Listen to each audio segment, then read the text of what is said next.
نحمده ونصلي ونسلم على رسوله الكريم اما بعد.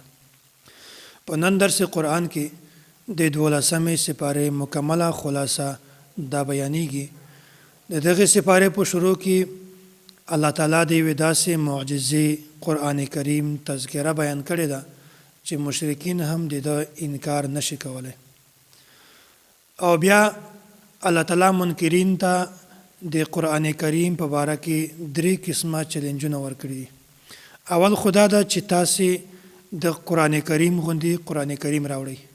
دوم نمبر دا چې تاسو د قرآن کریم د سوراتو غوندي 10 سوراتونه راوړئ یا د قرآن کریم د سوراتو غوندي یو سورت هم راوړئ. او بیا الله تعالی دا بیانوي وای قرآن کریم دا حق ده او رښتونی کتاب ده. د تاسې د فصاحت او د بلاغت باوجود کچېرې تاسې د قرآن کریم غوندې یو صورت هم نه راوړ، دلته د 10 سورتو ذکر ده، 10 سورتونه هم نه راوړل، بیا په دا خبره باندې پوه شئ چې قرآن کریم حق ده، رښتونی ده. د تاسې اعتراضات، د تاسې الزامات بالکل بې بنیاده او دروغ دي. او داسې الله تعالی په دینه بعد د انبیاء کرامو تذکره او د قوم تذکره او په هغه باندې د عذاب چې کوم تفصیل هغه الله تعالی بیان کړی ده. اول نمبر باندې ده حضرت نوح علیه السلام. حضرت نوح علیه السلام 950 کاله خپل قوم ته د توحید دعوت ورکړی ده. تاسو شرک پرېږدئ، بس الله تعالی باندې ایمان راوړئ او اسلام ته راشئ، کفر پرېږدئ. هر قسم دعوت نوح علیه السلام خپل قوم ته ورک. خو چې کله د نوح علیه السلام قوم دغه د حد نه تجاوز وکړو، بیا په دغه وخت کې الله تعالی حضرت نوح علیه السلام ته وویل چې ته یوه کښتۍ تیاره کړه او په دا کښتۍ کې ته او د تا اهل و عیال او هغه کسان چې کوم په تا باندې ایمان راوړی ده هغه سواره کړه. بیا داسې وشول چې حضرت نوح علیه السلام کښتۍ جوړه کړله او په دا کې خپل کورول او هغه ځناور، هغه څاروي چې هغه نر او ښځه هغه هم په دې کښتۍ کې واچول او هغه کسان چې په ده باندې ایمان راوړی هغه هم د ځان سره سواره کړل. او بیا الله تعالی د اوبو په شکل باندې په دې باندې عذاب راوست، د اوبو طوفانو، د ځمکې نه هم اوبه راووتلې، د اسمانو نه هم اوبه راورېدلې. او بیا داسې د حضرت نوح علیه السلام زوی و کنعان، دا کافر و. بیا دته حضرت نوح علیه السلام وویل چې راځه موږ سره سور شه. خدای نه راته ده ورته زه غره ته خیږم، ما اوبه نشي ډوبولی. خو بیا د الله تعالی قدرت ګورئ، اوبه دومره زیاته شوله چې هغه غر هم په اوبو کې ډوب شه، کنعان په اوبو کې ډوب شه، هغه غرق شول ټول. بیا نوح علیه السلام دا دعا وکړله چې یا الله تا خو وعده کړې وه چې زه به تا او د تا اهل و عیال دا ټول بچ کومه، خو دا د ما بچی ده، دا هم بچ که. بیا الله تعالی ورته وویل چې د اهل و عیال نه مراد هغه دي چې هغه اسلام راوړی دی، یو په زړه کې ایمان وي. او کوم کسان چې ایمان نه راوړي، مرتد دي یا کافران دي، هغه د تا په اهل و عیال کې شامل نه دي. بیا داسې حضرت نوح علیه السلام او د سره چا ایمان راوړی و هغه بچ شول او نور څومره په هغه باندې د اوبو طوفان راغی، ټول غرق شول. دغه نه یوه خبره دا ثابتېږي چې نن سبا کامیابي دا په حسب او نسب کې نشته، بلکې کوم یو سړی چې دا وایي چې د ما حسب نسب ده، د ما پلار دغه عهده ده، د ما نیکه دا عهده ده، موږ داسې یو داسې یو، دا هېڅ فایده نه ورکوي. خو دا هلته فایده ورکوي چې د سړي په زړه کې ایمان وي. که یو سړی مؤمن وي، مسلمان وي، بیا دا سړی فایده اخیستلی شي او د حسب نسب بیا هم فایده ورکولی شي. خو که د چا په زړه کې ایمان نه وي، دغه ته حسب او نسب بالکل فایده نه ورکوي. دوم نمبر باندې الله تعالی د قوم عاد تذکره بیان کړې ده. حضرت هود علیه السلام و الی عاد اخاهم هودا قال یا قوم اعبدوا الله ما لکم من اله غیره. قوم عاد دا ډېر طاقتور قوم و. دوی ته حضرت هود علیه السلام دا دعوت ورکو د دین وال چې تاسې په الله تعالی باندې ایمان راوړئ، د بتانو عبادت پرېږدئ، خپل ګناهونه چې تېر شوي دي په دا باندې معافي وغواړئ، الله تعالی به تاسې معاف کړي، جنت ته داخل شئ. خو دوی بیا هم د حضرت هود علیه السلام خبره نه ومنله او دوی سرکشي اختیار کړله. بیا الله تعالی په دوی باندې عذاب راوست. هغه عذاب داسې و چې د دوی د کورو چې کوم چتونه وو دغه بالکل په هوا کې ولاړل او د دوی ونې چې کومې وې دغه د ولې نه راوختلې او د دوی ځناور انسانان څاروي دا ټول په هوا کې دورې دورې ګرځېدل او پړ مخې به رالوېدل. بیا دوی باندې داسې وسول چې فرشتو په دوی باندې د کاڼو عذاب نازل کړو، کاڼې وورول، دوی د عذاب شکار شول. داسې حضرت هود علیه السلام قوم ته هم الله تعالی عذاب ورکړو چې کله دوی خبره نه ومنله. په درېم نمبر باندې الله تعالی د حضرت صالح علیه السلام واقعه بیان کړې ده. حضرت صالح علیه السلام نه د قوم د فرمایشي معجزاتو مطالبه وکړه. ورته وویل چې کتا چیرې د غره نه یوه بلار به اوښه را پیدا کړله بیا به موږ د تا خبره منو. بیا الله تعالی داسې وکړل چې حضرت صالح علیه السلام ته یې دا معجزه ورکړله، د غره نه یې یوه اوښه را پیدا کړه خو بلار به وه. بیا حضرت صالح علیه السلام ورته وویل چې دغې اوښې ته څه مه وایي، دا د الله تعالی اوښه ده، دا ته تکلیف مه ورسوئ او د دغې ډېر زیات خیال ساتئ. خو دوی قوم چې کوم هغه د خبره نه ومنله، هغه اوښه یې مړه کړله. تفصیلي بحث ته خو زه صرف خلاصه درته بیانوم. بیا داسې د الله تعالی طرفه نه په دوی باندې عذاب راغی، ډېر سخت اواز و. د یغ اواز د وجې نه دوی بالکل ټول ختم شول، نیست و نابود شول. بیا الله تعالی مخکې د حضرت ابراهیم علیه السلام خبره بیان کړې ده او د حضرت لوط علیه السلام د قوم داستان د الله تعالی بیان کړی ده. حضرت ابراهیم علیه السلام ته د انساني شکل باندې دوه فرشتې راغللې. بیا ابراهیم علیه السلام د دوی دعوت وکړو، د خوراک انتظام یې ورته وکړو، غوښه یې ورته کېښوده خو دوی غوښه نه خوړله. بیا حضرت ابراهیم علیه السلام لږ پریشانه غوندې شو چې داسې نه وي چې دا موږ ته تکلیف راورسوي، د څه نقصان په سبب باندې راغلی. بیا دوی ورته چې یریږه ما، موږ د الله تعالی طرف نه راغلي یو، الله تعالی موږ رالیږلي.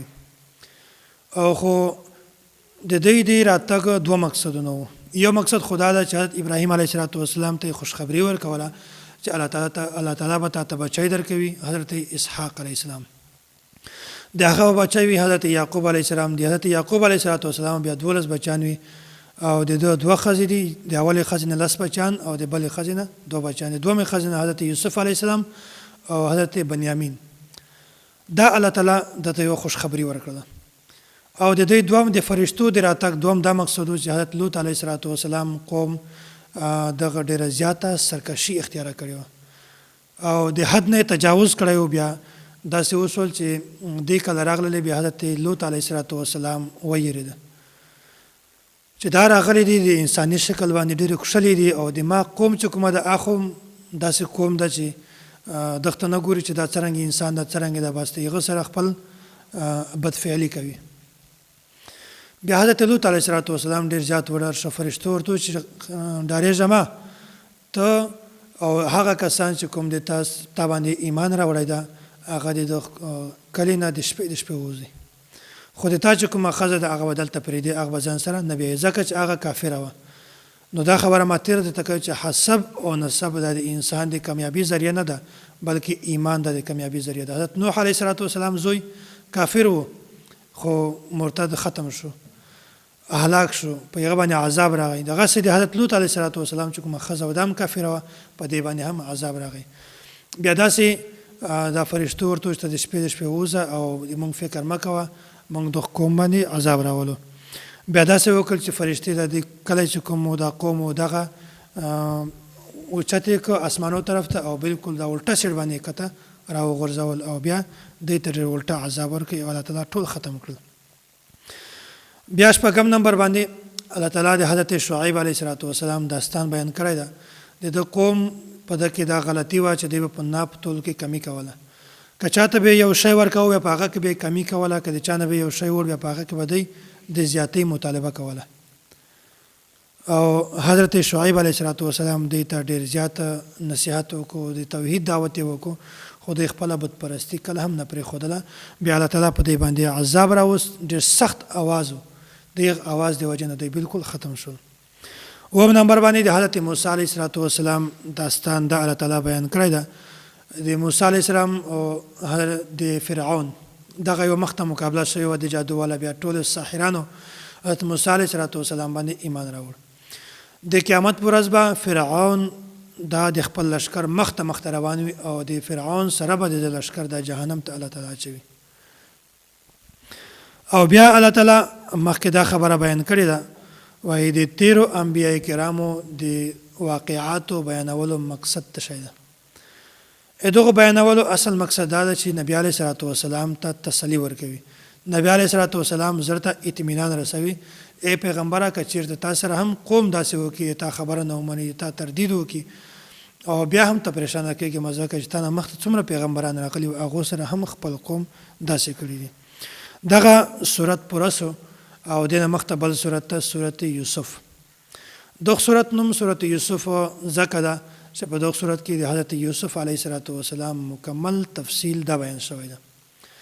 او بیا یهودیانو به د نبی علیه السلام نه دا سوال وکړو، وایي بني اسرائیل چې کله د فلسطین نه مصر ته راغلل، بیا دوی هلته څرنګې اوسېدل او څرنګې دوی آباد شول.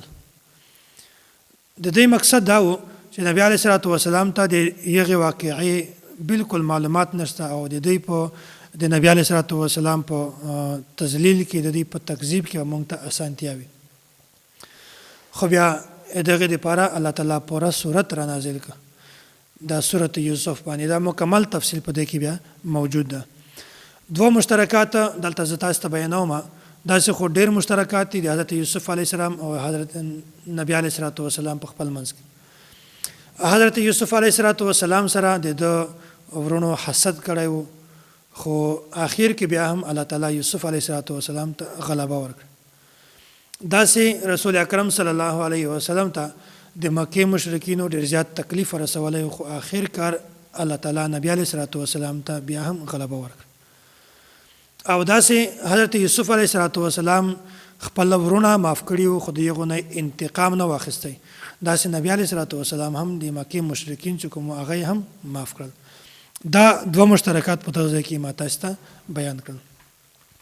بیا مخکې د یوسف علیه السلام د خواب تذکره ده.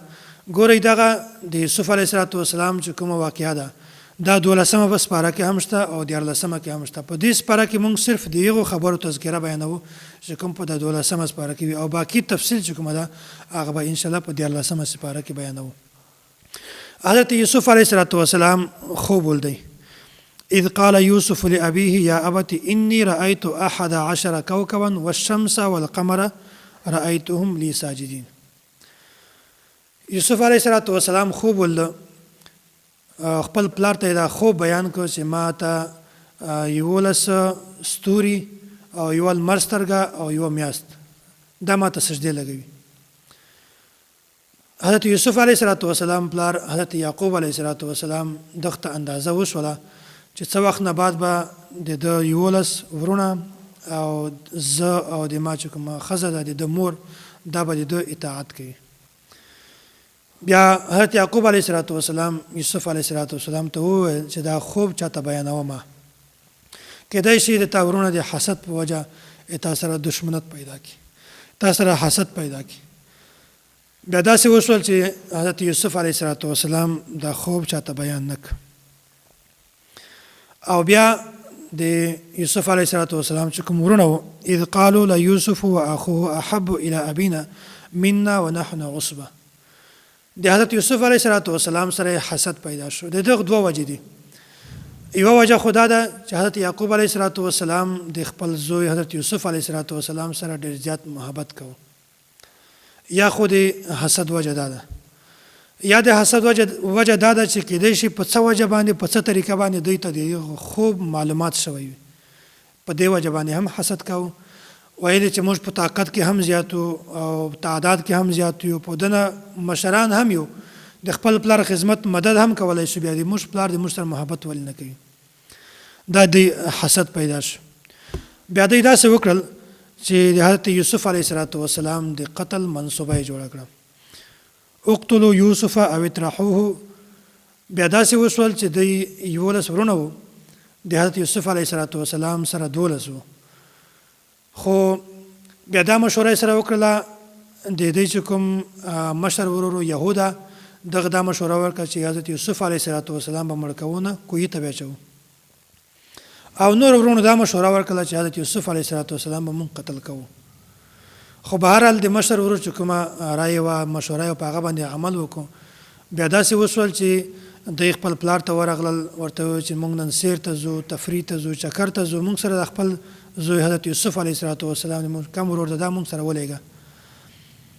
بهرحال خو چې کله یې ورسره ولېږه بیا دی داسې وکړل چې یوسف علیه السلام یې کوهي ته واچاوه او د ده چې کومې کپړې وې کورته او په هغه باندې وینه ولګوله او بیا یې هغه د شپې حضرت یعقوب علیه السلام ته راوړلې ورته ویل چې موږ نه خو یوسف علیه السلام دغه لیوه وخوړه او د ده کپړې موږ سره پاتې شولې. په دغه ځای باندې یوه قافله تېرېدله. دغې قافلې ته د اوبو ضرورت پېښ شو. بیا هغه کوهي ته یې هغه بوکۍ ور ټیټه کړله د اوبو یې را ایستلو دپاره، خو په هغه بوکه کې حضرت یوسف علیه السلام. بیا په هغه وخت کې د دوه ورونه هلته نږدې وو. بیا ورونه یې راغلل، هغه ورته ویل دا د مونږ غلام ده، د مونږ نه تښتېدلی ده. بهرحال 20,000 یا 40,000 دینار باندې یا درهمو باندې هغه خرڅ کړ. دی بیا بازار ته یوړ، مصر شهر ته یوړ. په هغه ځای کې عزیز مصر چې کوم هغه د دی نه د حضرت یوسف علیه السلام واخیستی.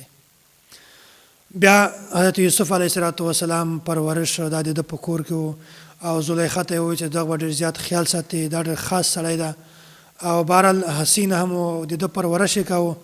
بیا څه وخت راغی چې کله دی بلکل ځوان سو، بیا د ده چې کومه هغه وه ښځه وه د عزیز مصر، بیا هغه په یوسف علیه السلام باندې مینه شوله. بیا د دې د بدکارۍ اراده یې وکړله. بیا دروازې یې بندې کړلې، د بهر نه چې کوم اسباب و د رکاوټ ول هغه یې ټول بند کړل. بیا په هغه وخت کې داسې وشول چې یوسف علیه السلام الله تعالی بلکل صحیح سلامت دې نه بچ کړ. بیا مخته دا خبره وه چې یوسف علیه السلام منډه کړل، بیا په هغه پسې شاته زلیخا وه، د هغې منډې پسې واللې، خو د رانیولو دپاره یوسف علیه السلام شاته په دا کورته باندې راونیوی او کورته د ده پرېښوله. مخته بهر ته عزیز مصر ناست و. بیا زلیخا وروته، دی وروته، زلیخا ورته وویل چې یوسف علیه السلام داسې ده. بهرحال تهمت یې پرې ولګاوه. بیا په هغه ځای کې الله تعالی ګورئ د حضرت یوسف علیه السلام پاک دامني څرنګه بیان کړې ده. د دوی په کور کې یو بچی وړوکی بلکل ماشوم، د غږېدا لایق نه و، بلکل نه غږېدی، خو الله تعالی د حضرت یوسف علیه السلام د پاک دامني دپاره د ده خیال ساتلو دپاره هغه بچی چې کوم هغه ته یې د غږېدا صلاحیت ورکړ. او وړوکی ماشوم و خو هغه وغږېده. بیا هغه ورته وویل چې که چېرته دا کپړه د شا د طرفه نه پرې وي، بیا د زلیخا قصور ده، یوسف علیه السلام بلکل پاک دامن ده، بلکل صحیح ده، ګناهګار نه ده. بیا دغسې وشول چې الله تعالی د ده صفایي بیان کړه. د یوه بچي شهادت، بلکل وړوکی ماشوم خو د یو شهادت په وجه باندې الله تعالی د ده صفایي بیان کړله. بیا عزیز مصر زلیخا ته وویل چې ته د خپلو ګناه معافي وغواړه. بیا داسې و چې زلیخا چې کومه وه، وقال نسوة فی المدینة امرأة العزیز تراود فتاها. بیا دا کومې ښځې چې وې د مصر والې، بیا دغې حضرت دا زلیخا ته یې طعنې ورکولې چې ته په یو غلام باندې مینه شولې، غلام سره یې داسې بدفعلي اراده وکړله. بیا دې داسې وکړه چې یوه ورځ د دوی دعوت یې وکړي او بیا په دعوت کې پل فروټ مخته کېښودل او بیا تیرې چړې ورته کېښودلې. بیا داسې و چې دی حضرت یوسف علیه السلام ته وویل چې دی کله خوراک شروع کوي بیا به دی مخ ته تیر شي، امتحان د اخیستلو دپاره. بهرحال چې کله دی خوراک شروع کوو دی مخ ته تېرېده، بیا د دغو ښځو ورسوچ شو حضرت یوسف علیه السلام ته. بیا دی د یغ د حسن د وجې نه د خپل پل فروټ په ځای باندې خپلې ګوتې کاټ کړلې. بیا زلیخا ورته وویل چې اوس هم وکتل په څه وجه باندې تاسې ما باندې اعتراضات کوو چې دومره حسینه که غلامې حسن ده پکې او تاسې ګورئ د حسن د وجې نه تاسې خپلې ګوتې کاټ کړلې. بهرحال مخته دا خبره راځي یوسف علیه السلام دا دعا کړې وه، قال رب السجن احب الی مما یدعوننی الیه. حضرت یوسف علیه السلام دا دعا وکړه چې یا الله دا ځینې ښځې دي دا ماته د داسې کار دعوت راکوي، په دا نه بهتره خبره دا ده چې زه جیل ته ولاړ شم. بیا الله تعالی د ده دعا قبوله کړله او حضرت یوسف علیه السلام جیل ته ولاړ. ودخل معه السجن فتیان. بیا حضرت یوسف علیه السلام چې کله جیل ته ولاړ، بیا په هغه جیل کې دوه جیلیان نور وو، هغه په دې سزا باندې گرفتار شوي چې دوی بادشاه ته زهر ورکول. او بیا داسې و چې دوی دوه کسانو بیا هغو دواړو خوبونه ولیدل. بیا حضرت یوسف علیه السلام ته یې خوب بیان کړ، یو دا خوب ورته بیان کړ چې زه انګور رانشتېزم او هغه اوبو شراب بادشاه ته ورکوم. او دوم خوب دال چې ما په سر باندې یوه د مړۍ والا ټوکرۍ ده، ډوډۍ والا ټوکرۍ ایښې ده او مرغۍ راځي د هغه نه خوراک کوي. یوسف علیه السلام خاول د توحید دعوت ورکوي او بیا خپل پیغمبرانه طریقه هغه اختیار کړله او ورته ووایي چې زه بیا تاسو ته جواب درکوم څه وخت نه بعد. بهرحال بغیر د تعیین نه دا جواب ورکړو چې تاسې که به یو کس ته پانسۍ ورکول کېږي او بل کس چې کومه ده هغه به بلکل ژوندی وي، بادشاه ته به شراب ورکوي.